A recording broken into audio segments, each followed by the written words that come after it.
Hello, we're going to talk about in this audio PowerPoint the last part of Chapter 13, which will be focused on what's on the quiz alone and not addressed in the assignment. And so let's start out by talking about puberty.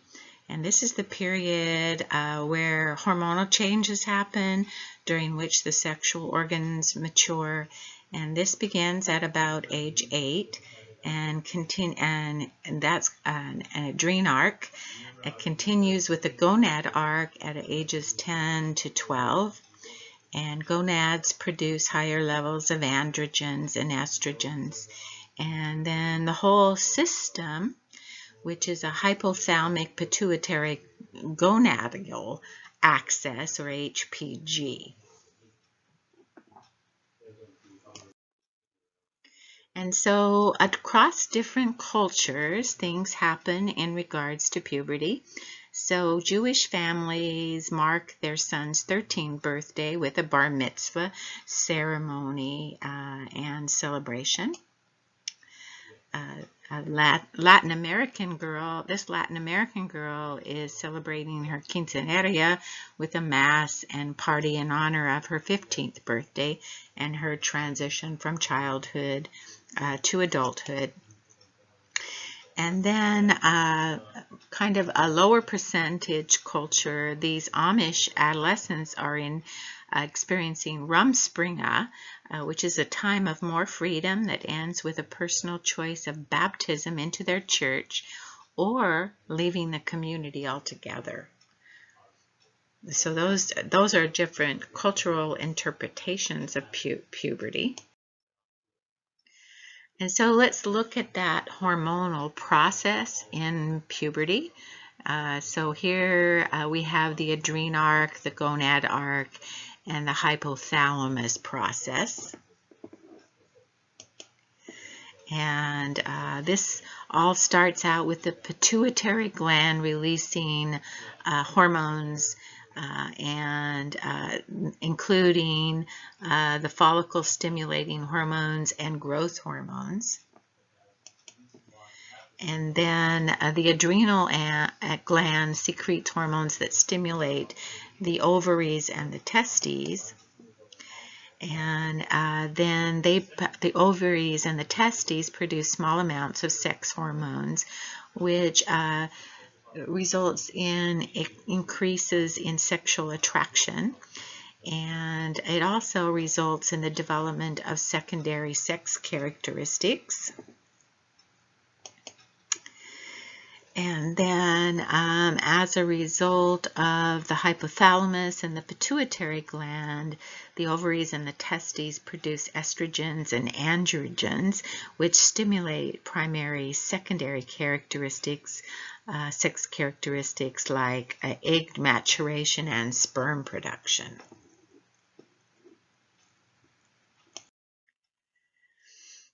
So during puberty, there is a growth spurt that starts about age 10 in girls, and girls start puberty sooner, obviously. Boys start about 12 and a half, and that growth spurt continues till about age 16 in girls and 17 and a half in boys. And they gain about 40 to 50% of their adult body weight. You can see that the process is a little bit longer for girls than boys. So the sequence of development for girls is first the budding of the breasts and the growth spurt, then pubic hair development, and then menarche, which is the beginning of the menstruation process. For boys, there's enlargement of the testes and changes in the scrotum. There's pubic and underarm hair emerge. There's growth of the larynx and vocal cords, and so their voice begins to change. And then there's maturation of the seminal vesicles and the prostate gland. And after that comes sperm arc, where they actually have sperm in their semen.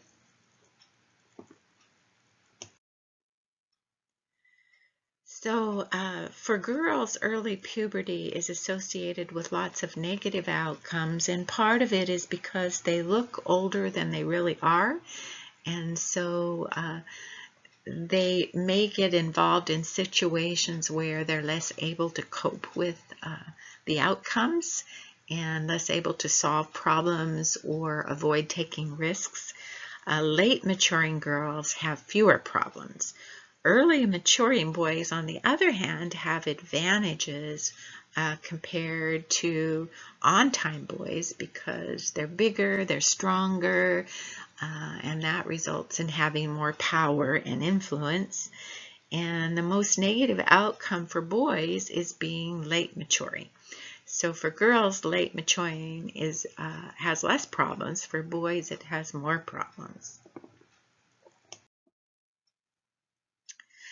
So looking at teen sexual activity as we get into about age 15, there is not a huge difference, and if you go up to 20, it's equal participation in sexual activities when you compare males and females.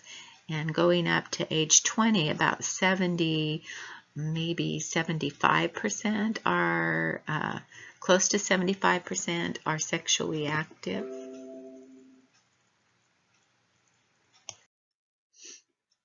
So when we talk about then influence on adolescent sexual activity, what impacts this is their relationship with their peers, the characteristics of the individual adolescent, their social experiences, what their peers are doing, and how much their peers influence them, and then perceptions of power in relationship to sexual activity. And so here, this chart focuses on different types of sexual behaviors, and we're not going to talk about the specifics of each one, but just point out to you maybe some things that stand out. So here, masturbating alone, you can see that definitely at all ages, males tend to do this more than females. Masturbating with a partner, again, more males than females, but the spread is not as high, except for when you look at age 14 to 15, females tend to are higher than males. Received oral sex from a female, and you can see that males are higher, as you'd expect there. Oral from males, and you would expect that to be higher for females in general. Gave oral to female, not as big of a spread as the other chart we looked at. Gave oral to male. Vaginal intercourse, higher for females, 14 to 16, 30, very close, 16 to 17, and then the discrimination changes a bit more in early adulthood. Received penis to anus, and you can see that's much higher in females than males. And then inserted penis into anus, and that's not applicable for females. So it just gives you some ideas of that sexual activity that we looked at in the chart in the previous slide. And so for sexual minority youth, individuals who self-identify as gay, lesbian, or bisexual between the ages of 13 and 24, 2.8% of males and 7.7% of females ages 18 to 19 in the United States. So when you look at this, it looks like more females identify in these categories. But when you look at this chart, It doesn't appear that way in this chart, and I think one of the problems with this chart from 2011 is they're combining heterosexual and bisexual together. I think it would be more interesting if we could see homosexual, bisexual, and heterosexual separated. But you can see there, by far and large, age 23, females identify more as either heterosexual or bisexual, and so you can see the problem with that, the way that chart is organized. So adolescents are more vulnerable to sexually transmitted infections because they have more sexual partners for shorter periods of time. They tend not to use protection because they don't think it's going to happen to them, and we'll talk about that more in Chapter 14. They're not aware that oral sex also has risks in relationship to STIs, and they have less access to and use of health care because they would have to tell their parents they're sexually active, and that might not be something they'd want to do. And here's estimated numbers of newly sexually transmitted infections. The lowest level of the scale is hepatitis B, and it just gradually increases. And then chlamydia, a big jump, and HPV, another big jump, with equal numbers of ages, almost equal ages. 15 to 24 is blue, and red is 25 plus.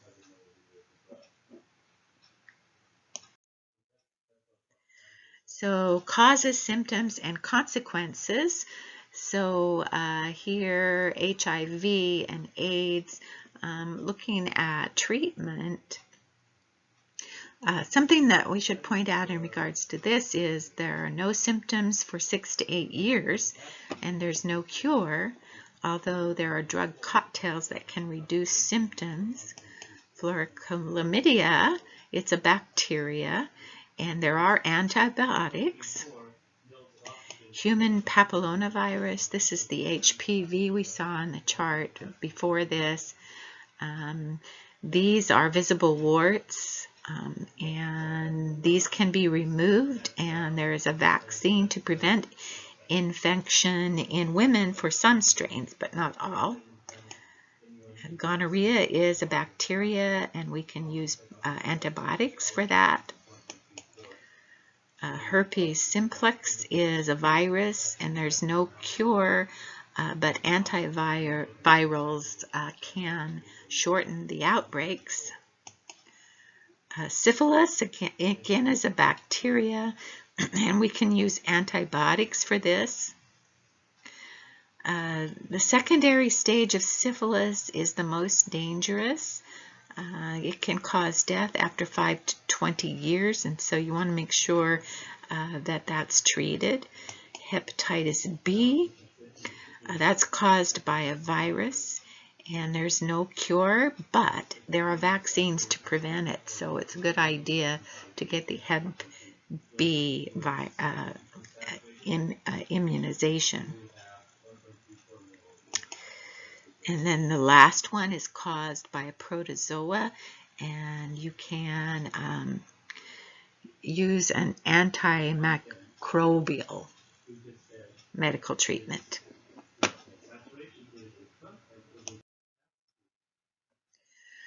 So risks for teen pregnancy, if you are sexually active and not using contraceptives, this could result in teen pregnancy, and there's poverty and related problems that may increase the risks: low school achievement, aggressive behaviors, and being associated with deviant peers. In regards to teen birth rates, though, in the United States, there is good news. The number of teenagers that have babies has gone down from 1990 to 2012, and you can see the average there is the red dotted line from 60 to 29.4. And then minority groups, Hispanic and Black, have higher rates than whites.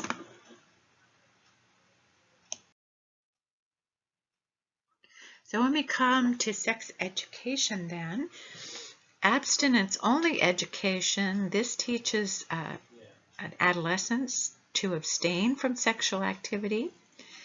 And also this, they inform them about sexually transmitted infections. And this is the only, by the way, 100% effective method of birth control. No matter what other system you're using, it's not 100% effective.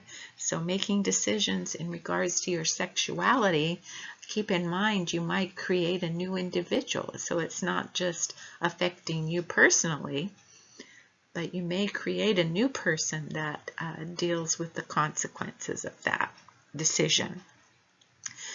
Comprehensive sex education is education on the use of condoms and other contraceptives, as well as information about STIs and the day-to-day lives of pregnant teens. So those are two extremes of ways of approaching sex education.